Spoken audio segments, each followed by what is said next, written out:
আজ আমরা চক্রবৃদ্ধি সুদ চ্যাপ্টারের 17 দাগ থেকে শুরু করব। কত টাকার 50% হারে 3 বছরের চক্রবৃদ্ধি ও সরল সুদের পার্থক্য 26,250 টাকা হবে।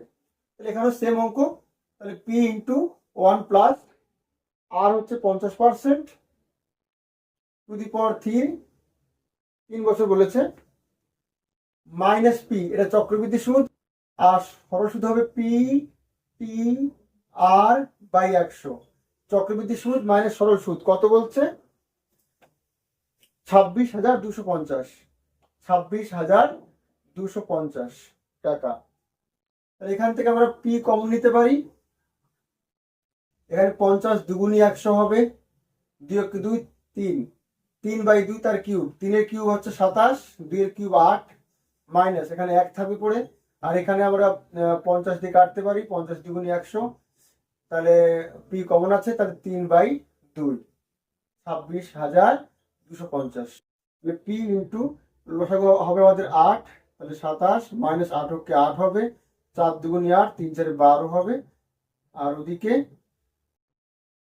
এটা, তাহলে এখানে কি পাচ্ছি? পি ইন্টু 27 থেকে 8 বাদ দিলে আমাদের 19 থাকে, 19 থেকে 12 বাদ দিলে 7, 7/8, 26,250, 7 দিয়ে কাটবো এটাকে, 3 7 21, 5 থাকে 52, 7 7 49, 3 থাকে 35, 5 7 35। তাহলে পি ইকুয়াল টু 8 ইন্টু এটা 8 0 0, 5 8 40 0, হাতে 4, 7 8 56, আর 4 60 0, হাতে 6, 3 8 24, আর 6 30, 30,000, 17, 30,000 সি দাগ।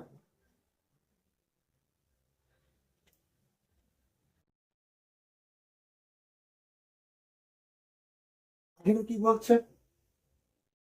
কত টাকার 2 বছরের চক্রবৃদ্ধি ও সরল সুদ যথাক্রমে 2100 টাকা আর 2000 টাকা হবে, তাই তো?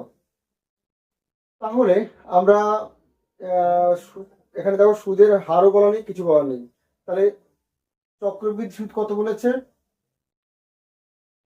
সরল সুদ বলেছে আমাদের এখানে 2000, তার মানে পি টি আর বাই 100, টি 2 বছর আছে এখানে, কত বলেছে? 2000। তাহলে এখান থেকে আমরা পেয়ে যাচ্ছি 2 দিয়ে কাটি 1000, অর্থাৎ পি আর সমান 1000 ইন্টু 100 মানে 1 লাখ। ঠিক আছে, পি আর পেয়েছি। এবং চক্রবৃদ্ধি কত বলেছে? 2100, তাহলে P into 1 plus R by 100 to the power 2 minus P, এটা বলেছে আমাদের 2100, তাই তো?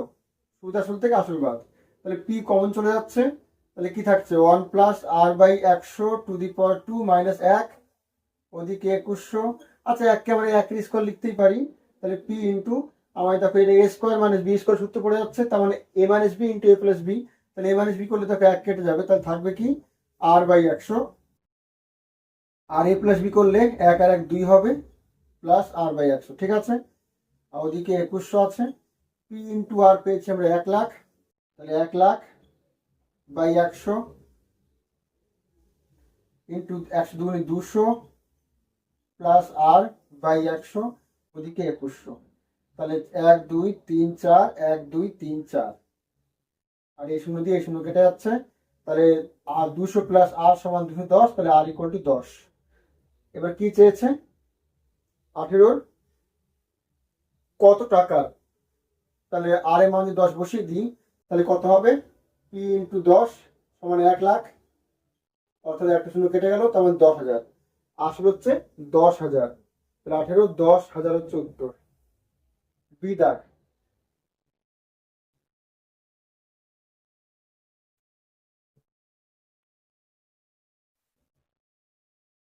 19,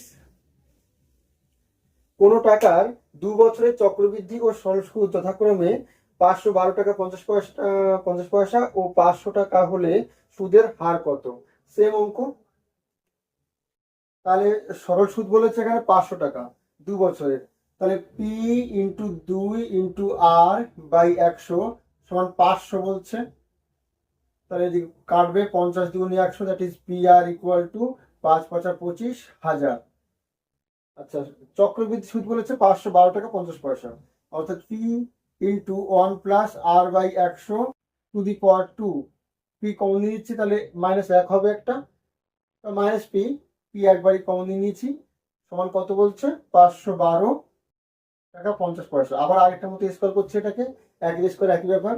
তাহলে আবার একবার বিয়োগ করলে কত হবে, আর থাকবে খালি, আর যোগ করলে 1 আর 1 2 plus R by 100 to the ওদিকে 512 টাকা 50 পয়সা, তাই তো? তাহলে 10 করে দিচ্ছি একটা, তাহলে পি আর মানে 25,000 বাই 100, আর ওদিকে 200 প্লাস আর বাই 100, ওদিকে 5125 বাই 10, 0 কাটবে, 1 2 3 1 2 3, 25 দিয়ে কেটে দিয়ে এটাকে, 25 দুগুণি 50, 1 থাকে 12, 0 125, 5 25 125, তাহলে 200 প্লাস আর সমান 205, তাহলে that is R equal to 5। তাহলে 5%, 19-এর 5%, ডি দাগ।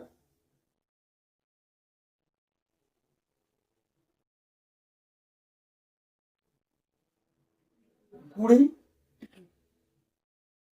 কোনো আসলের 2% হারে 2 বছরের সরল সুদ 160 টাকা হলে চক্রবৃদ্ধি সুদ কত টাকা?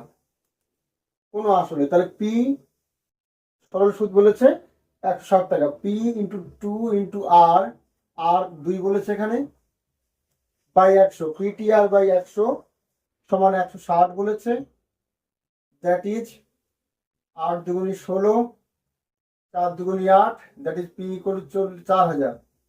এবার কি চেয়েছে, চক্রবৃদ্ধি সুদ কত? তাহলে চক্রবৃদ্ধি সুদ কত হয়, পি ইন্টু 1 প্লাস 2% হারে বলেছে 2 বছরের, এটা চক্রবৃদ্ধি সুদ আসল মাইনাস এইটা চক্রবৃদ্ধি সুদ, ঠিক আছে? 40,000, 4000 কমন, তাহলে এদিকে কত হবে 1, আর এদিকে 50, 50 50 1 51, 51 বাই 50 তার স্কোয়ার মাইনাস 1 হবে, এখানে 1 আমরা 1 স্কোয়ার লিখতেই পারি, 4000 ইন্টু একবার যোগ করবে একবার বিয়োগ করবো, তাহলে 51 by 50 plus A plus B into A minus B, এটা করতেই পারি আমরা, অর্থাৎ এইটা into 50, okay 50 101 101 by 50 into 1 by 50 হবে, এটা ভাবে করলে 0 0 কেটে যাচ্ছে, 5 8 40, তাহলে উপরে গুণ করলে 8 হোকে 8, 0 8 হোকে 8, নিচে 5, 5 দিয়ে ভাগ করলে কত যাবে, 5 হোকে 5, 3 থাকে 30, 5 6 30, ঠিক আছে? আর 5 হোকে 5, 3 থাকে 5 6 30, 161 টাকা 60 পয়সা, 20 161 টাকা 60 পয়সা, এ দাগ, 20 এ দাগ।